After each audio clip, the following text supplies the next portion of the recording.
ever had an axe to grind with your local city council? Well, maybe not like an axe to grind, but just like an issue you want to bring up with them. Well, that's typically what public comment that's not on the agenda is for. But Colorado Springs City Council is changing when and how they conduct that. Here's what's changing. Previously, that public comment time was done towards the beginning. Now it'll be at the end. It will still be limited to 1 hour, meaning at 3 minutes per person, about 20 people can speak. If something is on the agenda, you'll be able to make public comments when council gets to that agenda item. But during COVID, citizens could also participate remotely. That's now going away unless you need accommodation for a disability. And I was very surprised, being that new council members would do something borderline drastic before their very first meeting.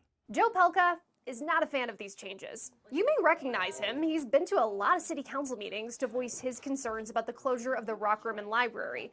He thinks the change will do more harm than good for people wanting to share their opinions. And the question is, if it's not broken, why fix it? Why change it? I understand change is hard. It's just like any detour in the road you have to get used to. Council President Lynette Crow Iverson is about a week into her new leadership position, where she and 6 other council members adopted these rules. She says it's about a change in priorities with this new city council. So we really want to prioritize our agenda to have a sufficient and very effective meeting. It's more about giving people the chance to talk about what's on the agenda, not necessarily just any kind of public comment. So it's just a balance. You can't have both. You can't have, hours and hours of both, or you'll never get through your agenda. Public comments for items not on the agenda has typically been limited to 1 hour. It's just not always been enforced.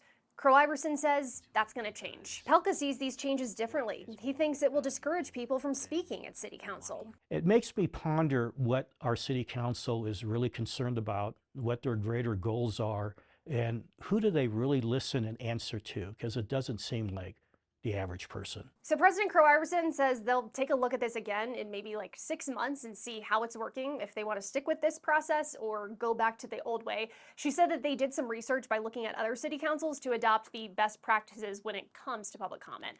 But I want to know, what do you think about this? Weigh in on the comments.